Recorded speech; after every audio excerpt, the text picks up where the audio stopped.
Desde el principio de los tiempos hemos intentado saber lo que nos depara el futuro para ir un paso por delante del destino.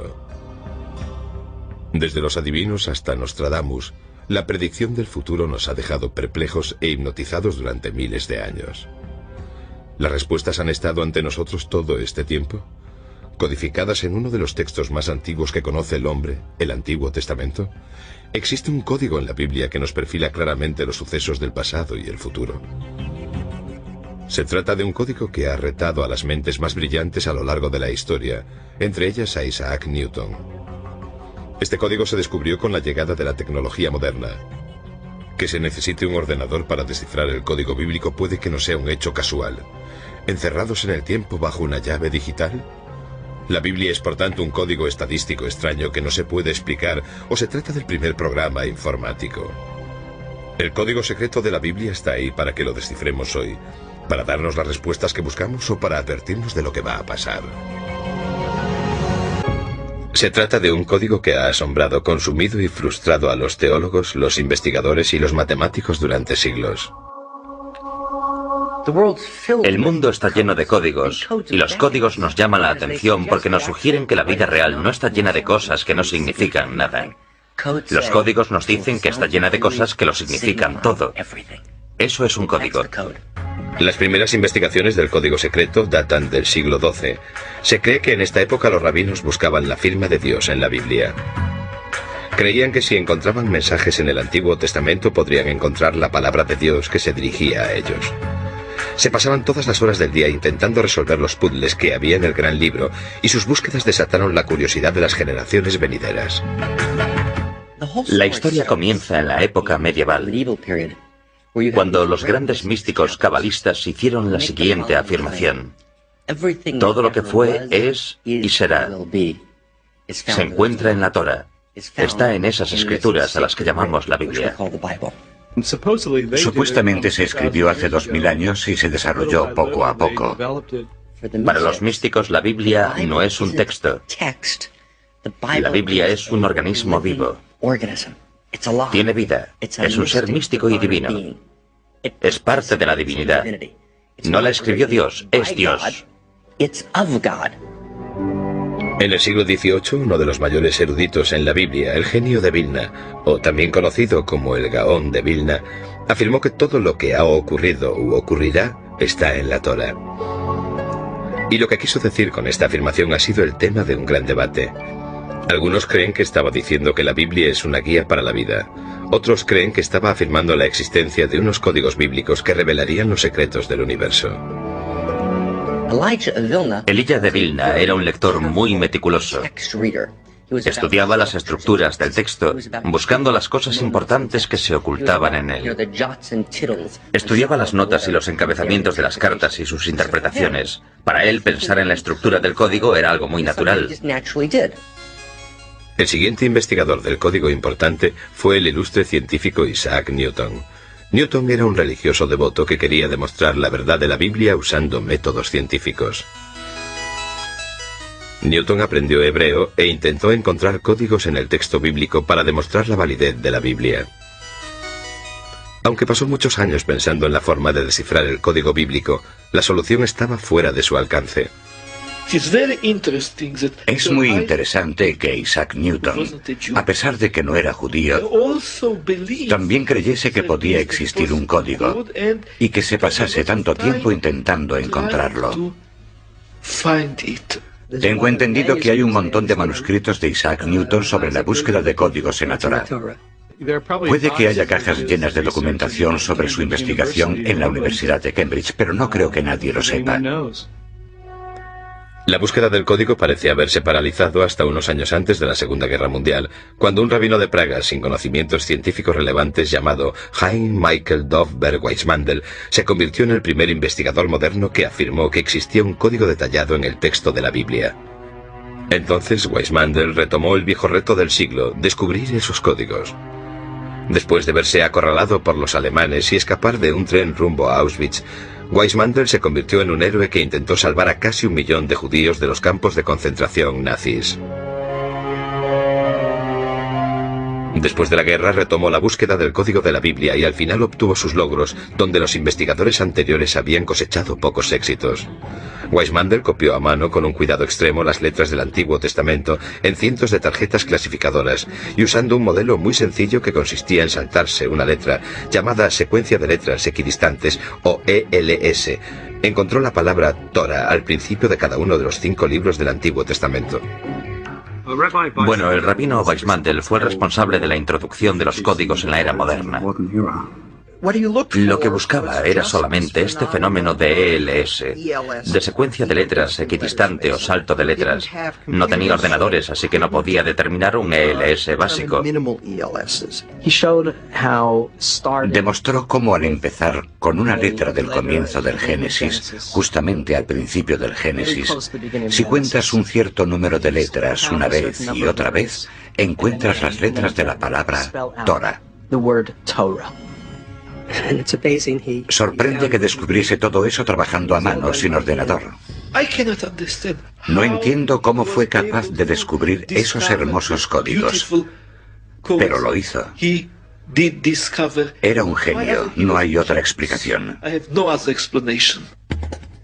Aunque la proeza de Weissmandl para descubrir los códigos en la Biblia fue milagrosa, los investigadores tendrían que esperar a la llegada de los ordenadores para poder descifrar el código con éxito. ¿Qué sucedió desde el trabajo de Weissmandl hasta la llegada de los ordenadores modernos? ¿Por qué con la informática de hoy en día se retoma todo este asunto dándole tanta importancia y emoción? La investigación del código podría haber llevado unos cuantos millones de años sin ordenadores, pero con un ordenador podemos encontrar los códigos en unos segundos sin problema. Los ordenadores son una ayuda divina, puedes consultar algo una y otra vez y en profundidad, y por eso tienen un sentido completo dentro de la lógica del marco interno espiritual, que nos ayuda a entender realmente que los ordenadores nos descubrirán más ideas sobre los códigos. Sería imposible sin ordenadores. Pero, ¿qué es exactamente el código de la Biblia y cómo funciona? Bueno, pues el código bíblico es una afirmación de que existen mensajes escondidos en el texto de la Biblia que son diferentes o añadidos al texto real y normal de la Biblia. Mensajes cifrados, ocultos. Palabras o frases que aparecen cuando no lees la Biblia letra a letra, sino cuando saltas intervalos desde una letra a la siguiente. Es realmente la afirmación de que el código bíblico existe. La afirmación se basa en que hay mensajes escondidos en el texto de la Biblia que se pueden extraer usando ELS. El código de la Biblia se descifra usando un programa informático que revela las secuencias de palabras en una estructura de contenido organizado. Las palabras clave se introducen en el programa informático, que examina el texto completo de la Biblia usando una serie de saltos de letras también llamadas secuencias equidistantes de letras. Es muy importante señalar que cuanto más corto es el salto de letras que genera el ordenador, más sorprendente es el hallazgo. Si se encuentra la palabra, el buscador de código se sitúa en el lugar de la Biblia en el que se localizó la palabra. Esta zona se llama la cuadrícula o la matriz. Entonces se examina minuciosamente la cuadrícula en busca de otras palabras relacionadas con la primera palabra que encontró el ordenador. Aquí tenemos 3 ELS: orden, comida y rosas. Tenemos la misma distancia entre orden, aparece cada 10 letras, la misma distancia entre comida, cada 10 letras, y la misma distancia entre rosas, cada 11 letras hacia atrás. Y así es como hacemos todas las búsquedas informáticas, salvo que usamos el hebreo en lugar del inglés. Bueno, las reglas son bastante flexibles. En realidad puedes empezar por la letra que quieras y escoger el intervalo que prefieras. Lo más importante es que una vez que has escogido un número concreto de letras para la secuencia de salto, tienes que continuar con el mismo número hasta encontrar todas las letras de una palabra. A veces es una palabra o una frase con sentido, otras veces solo es un galimatías. El matemático lituano Eliyahu Rips se considera el descubridor moderno del código de la Biblia. En 1985, Rips, junto con su equipo de investigadores, desarrolló un programa informático para encontrar mensajes ocultos en la Biblia. Leí algo sobre los códigos a finales de los 70. El libro por el que empezamos a saber de la existencia del código es el que publicaron los estudiantes del rabino ya fallecido Weissmandl. Al momento me di cuenta de que se trataba de algo muy interesante que debería estudiar en profundidad. Retomando el estudio donde Weissmandl lo había dejado, Rips y su equipo empezaron a trabajar en un programa informático para buscar básicamente modelos simples ocultos en el texto de la Biblia. Los resultados fueron inmediatos. Al principio aparecieron frases simples. Después, Rips se dio cuenta enseguida de que habían descifrado algo que iba a hacer temblar la tierra. Para probar su descubrimiento del código bíblico, Rips y su equipo llevaron a cabo 2 experimentos detallados y escribieron un ensayo que revolucionaría el mundo científico y religioso. Para probar la validez de los códigos, los investigadores hicieron una lista con los nombres de los rabinos más importantes de la historia, con sus fechas de nacimiento y muerte. Después las buscaron con ELS en el Antiguo Testamento. Los resultados fueron estremecedores y constituyen una prueba incluso más sólida de la existencia de los códigos. Los 2 experimentos realmente abrieron nuevos horizontes. El experimento del rabino fue... Con las fechas de los fallecimientos se publicó en la Ciencia Estadística. Ciencia Estadística, una de las revistas científicas más importantes del mundo, publicó el ensayo en 1994. Inmediatamente desató una tormenta de controversia. Obviamente era un ensayo poco común. Nuestra mayor preocupación era que nuestra publicación se podría interpretar como un sello de aprobación científica. Y nos preocupaba porque realmente no queríamos que la gente lo interpretase de ese modo. Con el éxito de Rips y de su equipo, se había superado el reto de encontrar un código en la Biblia que había durado tantos siglos. ¿Pero qué contiene el código? ¿Qué está intentando decirnos?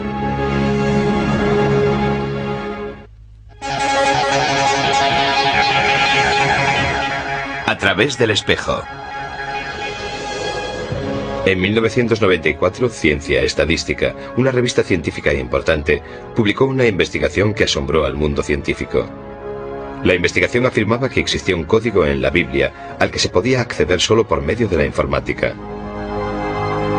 El 11S estaba escrito o quizás no lo estaba, pero supongamos que lo estaba, ¿vale? O lo del asesinato de Rabin. ¿Por qué la gente se pone nerviosa al descubrir incluso la simple posibilidad de que sea cierto de que todo está codificado? Digámoslo de otra forma.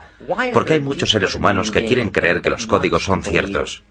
Simple y llanamente porque en realidad el ser humano quiere creer y se merece creer, y en mi opinión el ser humano tiene toda la razón, que ese es el sentido de la vida, lo que realmente importa.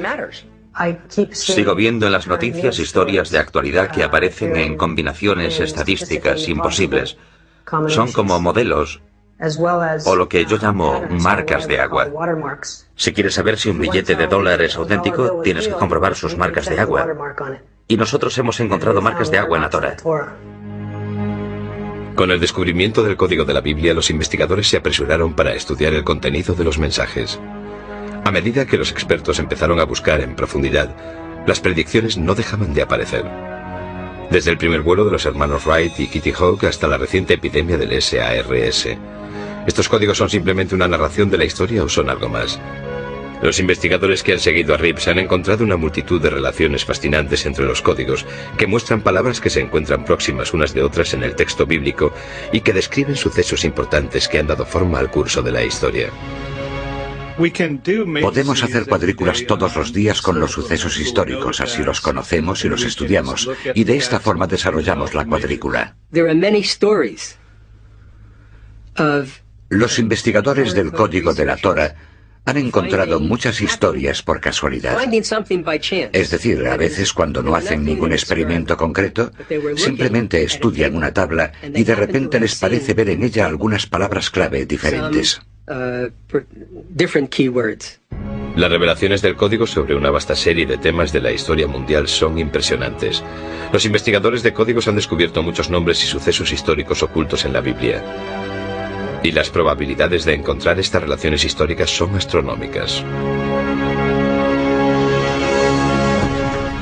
El código de la Biblia habla de Shakespeare y de algunas de sus grandes obras en la siguiente secuencia. Shakespeare llevó al teatro Macbeth y Hamlet. La llegada de los aviones se descifró en el código bíblico cuando las palabras hermanos Wright y aeroplano aparecieron juntas en el texto. También se encuentra el espíritu pionero en una cuadrícula codificada que retrata la misión histórica del Apolo 11 con la secuencia: el hombre en la luna, nave espacial. El nombre del legendario emperador francés y los sucesos más significativos de su vida se encuentran en una misma cuadrícula. Napoleón, Francia, Waterloo, Elba. La naturaleza de este texto es tal que hay distintos niveles de códigos solapados, capas y capas de información superpuestas. Hay una infinidad de niveles de significado correcto. Los códigos no son más que uno de esos significados que pueden ser infinitos. Han aparecido ocultos los nombres de muchos de los grandes científicos y del impacto de sus descubrimientos. Aparece el descubrimiento de la electricidad de Thomas Edison y el invento de la bombilla. Edison, electricidad, bombilla.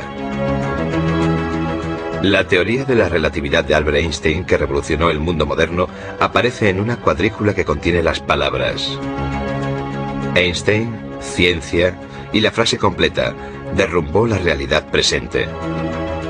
Incluso aparece el nombre de uno de los primeros investigadores del código, Isaac Newton, relacionado con su teoría de la gravedad. El código también ha revelado sucesos que han cambiado el curso de la historia. El devastador impacto en la economía y en la sociedad de la crisis de la bolsa de 1929 aparece con las palabras: colapso económico, depresión, bolsa, 1929. Los triunfos y tragedias de la guerra también están ocultos en el antiguo texto. El nacimiento de Estados Unidos con las palabras Revolución Americana, 1776. La caída de los zares y el nacimiento del comunismo aparecen en una misma cuadrícula. Revolución Rusa, 1917. Quizás uno de los argumentos más escalofriantes de la existencia del código bíblico son los mensajes ocultos que narran uno de los sucesos más horribles de la historia contemporánea: la Segunda Guerra Mundial. Hay muchos códigos con Hitler. Existe un código de Hitler, el nazi. Aparecen claramente los nombres de las figuras y palabras clave en una cuadrícula congruente. Se encuentra la subida de Adolf Hitler. Hitler, nazi y enemigo. En la misma cuadrícula en la que se anuncia al malvado Hitler también se encuentran las palabras hombre malvado y masacre. En los códigos aparece el ataque japonés a Pearl Harbor. Los golpearán, destruir, aniquilar. En la misma secuencia aparece la entrada de Estados Unidos en la Guerra Mundial. El código incluso deletrea con una claridad sorprendente el uso de las armas atómicas estadounidenses contra Japón. Las palabras holocausto atómico y Japón concurren en la misma cuadrícula junto con el año concreto, 1945. Si lo tenemos todo en cuenta, no hay forma de que esto pudiese aparecer de forma aleatoria todo junto en el texto. El trágico asesinato de John Fitzgerald Kennedy en 1963 y las misteriosas circunstancias que rodean su muerte destacan en tres formaciones distintas. La primera es Presidente Kennedy. Morir. Dallas. En la segunda aparece el nombre del asesino de Kennedy, Oswald. Francotirador. Nombre de asesino que asesinará. El nombre de Oswald aparece de nuevo en una secuencia de código que describe los hechos que rodearon su muerte a manos de Jack Rubin. Oswald. Rubin. Matará al asesino. El nombre de Robert Kennedy aparece en una cuadrícula junto con el de su asesino. R.F. Kennedy. S. Sirvan. En la misma secuencia, el código parece sugerir que Robert Kennedy habría sido el presidente de los Estados Unidos en 1968, junto con unas palabras: el segundo mandatario será asesinado. El hecho de que no nos den una pista de sus orígenes nos resulta tan intrigante como los sucesos que predice el código bíblico. La idea de quién fue exactamente el creador del código es tan controvertida como el código en sí. ¿Fue Dios quien codificó la Biblia o fue otra persona?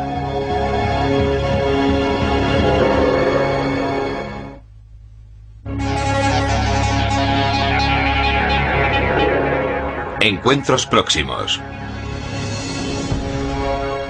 Gracias a la informática se descifró el código de la Biblia. Pero, ¿cuál es su origen? ¿Fue Dios quien codificó la Biblia para que nosotros la decodificásemos hoy y nos sirviese como una guía de nuestro pasado y posiblemente un presagio de los días que vendrán? Algunos creen que los orígenes del código bíblico son incluso más fascinantes que el código en sí. Pueden ser como algunos creen que fuesen los extraterrestres que visitaron nuestro planeta hace eones quienes codificaron la Biblia, dejándonos de este modo un mapa de nuestro destino. Para una persona que no cree en la existencia de Dios, el texto no viene de la divinidad. Viene del espacio exterior.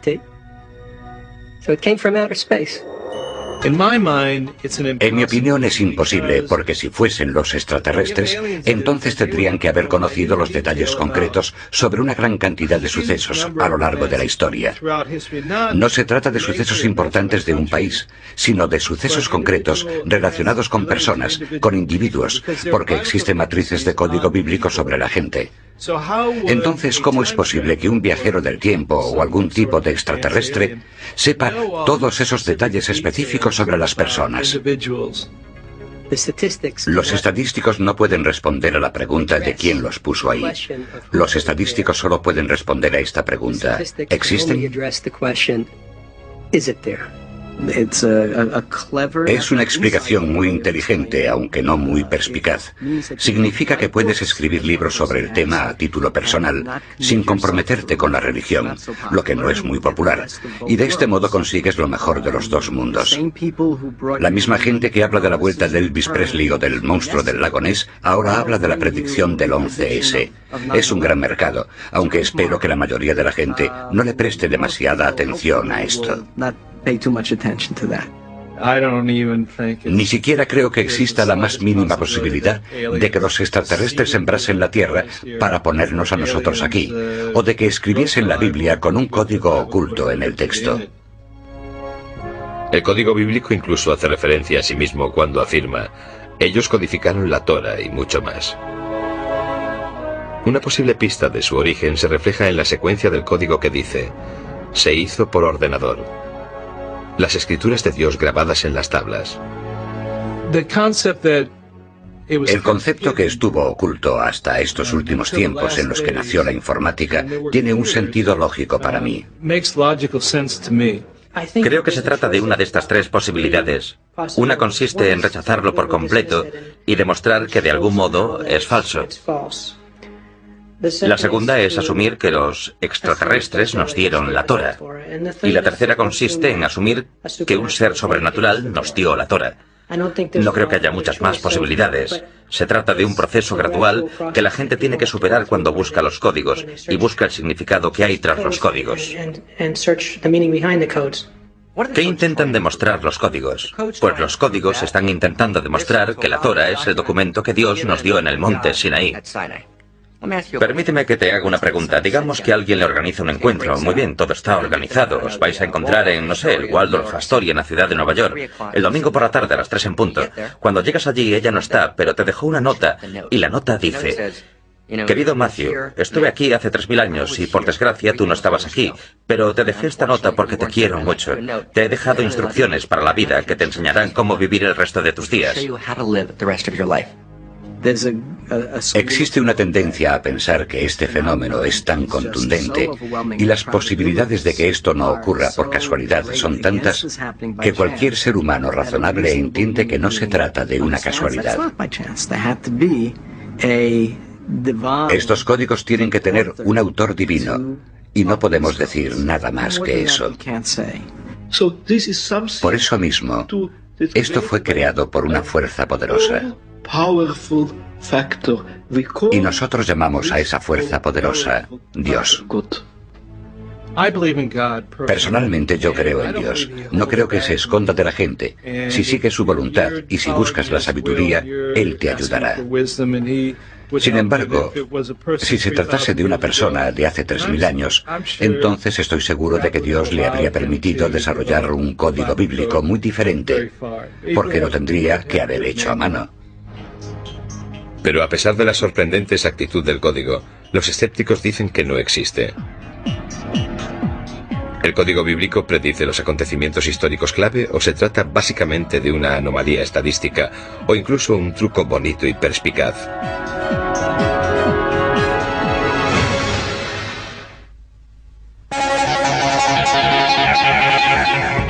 El gran debate. Aunque el código bíblico ha revelado sucesos pasados con una exactitud sorprendente, algunos escépticos creen que las predicciones del código se pueden encontrar en cualquier libro que tenga una extensión similar al de la Biblia. Varios estudiosos han asumido el reto de refutar el código bíblico intentando invalidar las pruebas que se usaron para demostrar su existencia. Un examen del texto del clásico Moby Dick descubrió un mensaje sobre la muerte de la princesa Diana. Aunque los que se oponen a la existencia del código se basan en experimentos y estudios científicos sólidos, no pueden explicar ciertos sucesos reales que se han podido predecir antes de que ocurriesen. La predicción que los principales defensores de la existencia del código ven como una prueba de la existencia del mismo, descubierta por dos investigadores diferentes, Moshe Katz y Michael Drosnin, es el asesinato del primer ministro israelí, Yitzhak Rabin. Rabin, asesino que matará. ¿Qué significa esto? Se trata de algunos sucesos del futuro que se predijeron acertadamente.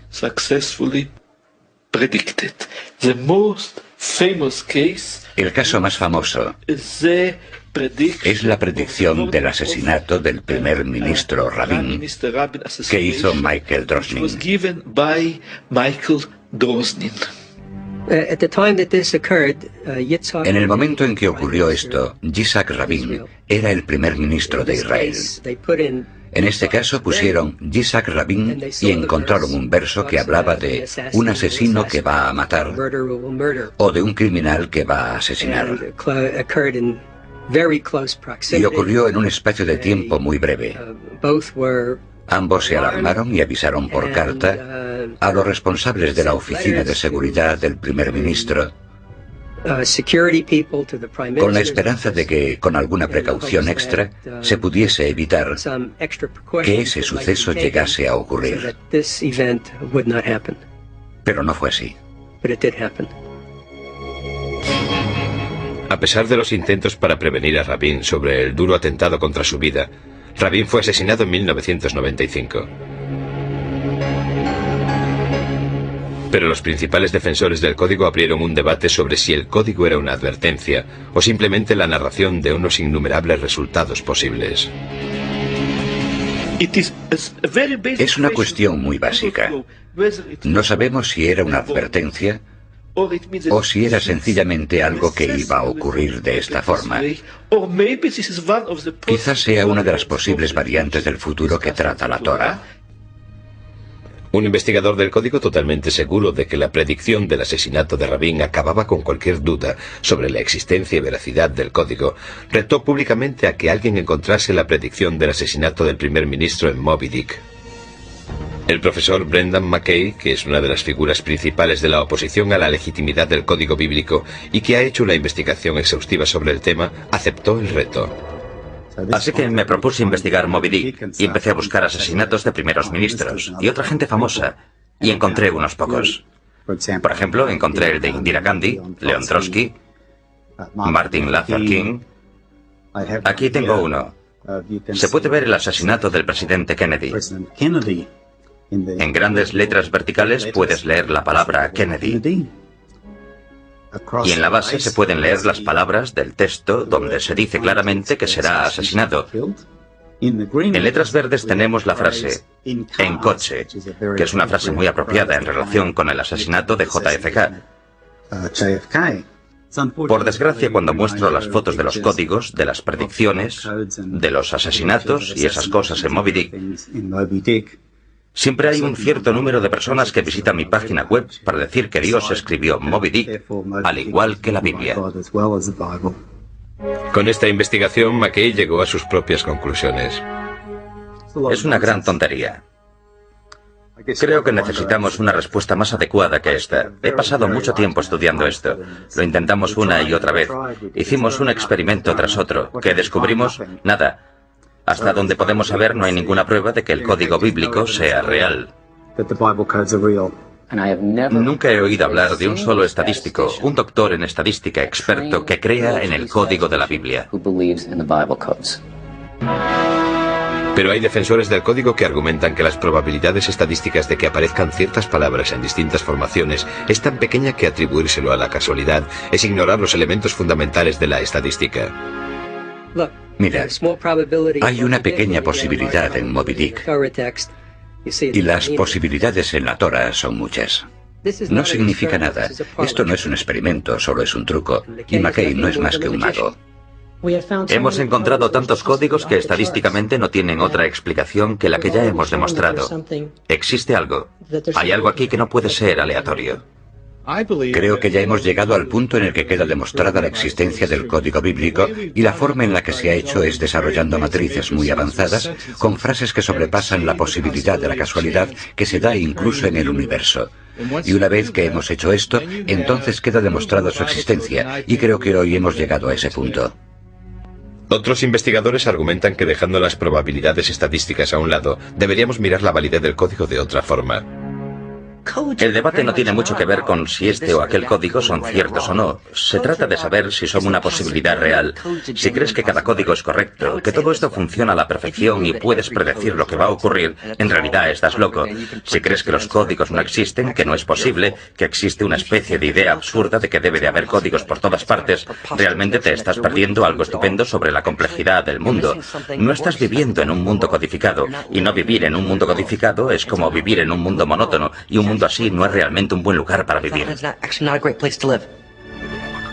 A pesar de los sólidos argumentos de McKay y de sus seguidores contra la existencia de los códigos, los que apoyan su existencia nos muestran más ejemplos reales de las predicciones de los códigos sacadas de los titulares de hoy en día. ¿Qué dice el código bíblico sobre los acontecimientos recientes? ¿Y qué nos advierte sobre el futuro?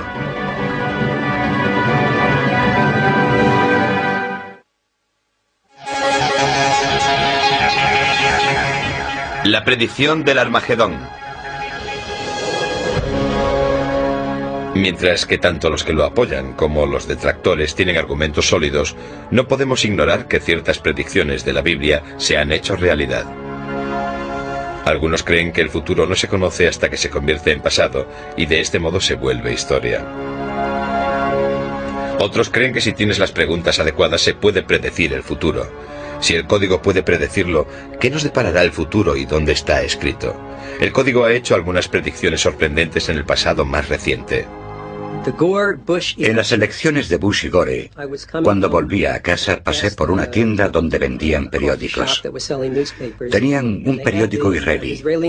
En los titulares vi cómo se escribía Bush y Gore en hebreo y también ponía la fecha de las elecciones, con el sistema del calendario hebreo. Cogí esas tres palabras y las metí en mi programa informático. El resultado fue una matriz muy rigurosa. Creo que eran como 4 filas y 5 columnas con estas 3 palabras. El día del mes y el mes eran una palabra clave. Gore era otra palabra clave y Bush la otra. Era tan compacta que la probabilidad de encontrar eso en una población de texto libre. Un texto libre es una población en la que hay textos sin ningún código. Era algo como una entre unos cientos de miles. Serían los sucesos del 11S los que conseguirían que los investigadores retomasen la Biblia para ver si había sido predecido. Lo que encontraron fue sorprendente. Descubrimos unas colocaciones compactas poco comunes de estas 3 palabras, junto con algunas otras que tienen algo que ver con el 11S, entre ellas el mismo 11S, los nombres de los pilotos, varias descripciones, la caída de los edificios, la destrucción de las torres, la tragedia ante los ojos de la gente y cosas así. Y todo esto apareció en una zona muy pequeña. Hice una matriz con el ataque del World Trade Center y encontré 30 términos que formaban frases completas. Las probabilidades de que aparezca una matriz así son de 1 entre 300 por 10 elevado a 40. El avión derrumbó la Torre Gemela 2 veces. Bueno, pues 2 veces son algunas de las palabras que aparecen en el texto normal. En el siguiente ejemplo aparece Bin Laden con las palabras mata a miles de personas y las palabras suceso terrorífico y Torres Gemelas. Lo que hace extraordinaria a esta cuadrícula es la agrupación en la que aparece. Casi tienes que pararte a mirar un momento antes de darte cuenta de lo cerca que aparecen estas palabras. Estas son las únicas palabras para el terror, suceso terrorífico, que aparecen con un salto de 2 letras. Es el intervalo más corto de la Torah. Esta es una de las 3 mejores asociaciones entre torres y gemelas. ¿Por qué aparecen juntas en la misma cuadrícula? Pues la respuesta que encontramos una y otra vez es porque existe una intención clara. Una de las últimas revelaciones del Código Bíblico se refiere a un suceso que tuvo lugar el 1 de febrero de 2003, el desastre del transbordador espacial Columbia. Empezaré por los hallazgos del profesor Reeves. Transbordador espacial Columbia. Llorar su muerte. Devorados por el fuego. El profesor Reeves no vio este ELS rojo. Se lo enseñó a un amigo que dijo inmediatamente que parecía un cohete espacial, que había algo interesante en el ala izquierda y que estaba boca abajo. Así que esta debe de ser el ala izquierda y estoy seguro de que dice consumida por el fuego.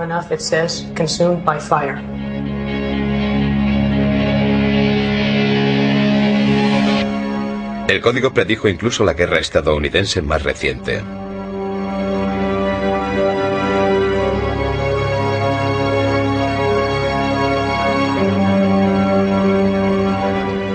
¿Pero el código puede predecir el futuro?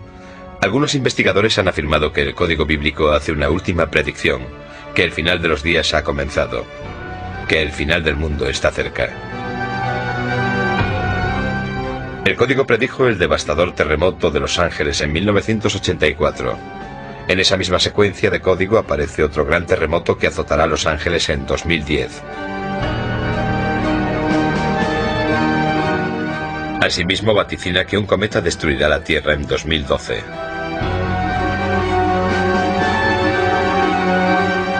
También sugiere que el incremento reciente del terrorismo internacional podría ser el precursor de la llegada del final de los días. ¿Estas predicciones son futuras catástrofes o simplemente aumentan las posibilidades de que sucedan? Algunos investigadores advierten que los códigos se pueden cambiar. Como podemos ver en el ejemplo, tenemos Al Gore en azul y presidente en amarillo. Y esto lo encontró el profesor Reeves un año antes de las elecciones.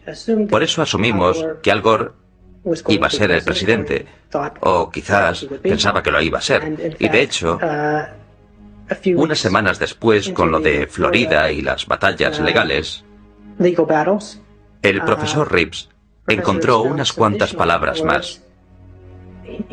Creo, quizás, que están en rojo. Porque, de hecho, no existe un método, no tenemos realmente un manual de instrucciones que nos diga qué palabra tenemos que leer primero y qué palabra tenemos que leer después, y si estamos dejando alguna palabra perdida. Lo que hacemos es destacar una palabra de aquí y de allí. No tenemos forma de saber lo que estamos buscando. Es muy difícil hacer una matriz precisa sobre el futuro. En mi opinión, usar los códigos para predecir el futuro es darle un uso incorrecto y grave a todo este asunto, y de todas formas, no se puede hacer. No puedes usar los códigos de la Torah para buscar las acciones que deberías comprar hoy en la bolsa para poder ganar dinero mañana. Porque no todo lo que aparece en una colocación compacta se corresponde con algo que se pueda relatar de forma histórica y lógica. Hacer matrices con el futuro no debería suponer ningún problema en absoluto, salvo que no sabemos qué buscar y tenemos que adivinarlo todo. Y cuando trabajas así es muy posible que cometas errores. Por eso creo que hacer matrices sobre el futuro es teóricamente posible en un 100%, pero en la práctica es muy difícil hacerlo. Por eso, si puedes desarrollar una matriz sobre un suceso pasado, entonces puedes desarrollarla sobre el suceso futuro, porque se trata sencillamente de un suceso pasado que no ha ocurrido todavía. No sabemos lo que buscar en una matriz sobre el futuro. Ahí está la limitación. Lo que vemos es solo la punta del iceberg, en el que todavía no hemos sido capaces de descubrir de forma sistemática todos los aspectos diferentes de cómo se codifica. Es decir, una descripción completa del código. Tan solo vemos un pedazo aquí y otro allí. Si crees en la Biblia y en sus profecías, sabrás que habla de un periodo de tiempo llamado el final de los tiempos o el final de los días. Se trata de la batalla más intensa entre el bien y el mal en el mundo. El terrorismo, el virus del SARS y otros virus y epidemias, todo ello es un indicativo de que las cosas malas ocurren. Y la Biblia predice que todas esas cosas malas o diabólicas van a suceder. El código bíblico tan solo corrobora ese mensaje. Existe toda una tradición de predicciones específicas sobre el fin del mundo. Ahora bien, el final de los días es, por supuesto, una noticia buena y mala. Es una mala noticia si se equivocan, y una buena noticia si tienen razón. Con esto quiero decir lo que significa el fin del mundo. Solo se trata de que el mundo, tal y como es, no puede continuar siempre así. Ese es el concepto. En realidad es una idea bastante importante, porque si crees que todo va a seguir así siempre, nunca vas a intentar cambiar nada. Nunca intentaremos transformarlo. Los códigos y las predicciones son una invitación a participar en la creación del futuro. Muchas de las secuencias que se refieren al final de los días hablan del Oriente Medio. Hice una matriz sobre este tema.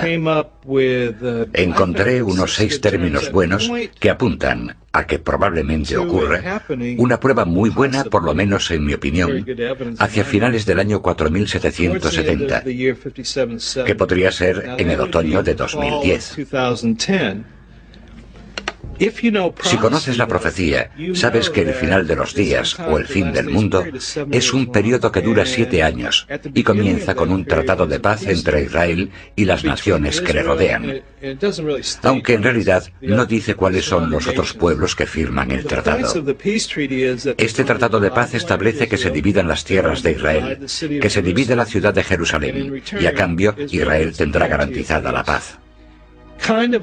Algo parecido a lo que estamos viendo hoy con el Grupo de los Cuatro y su hoja de ruta. El Grupo de los Cuatro está formado por Estados Unidos, Naciones Unidas, la Unión Europea y Rusia, que están desarrollando una hoja de ruta para solucionar el problema de los israelíes y los palestinos.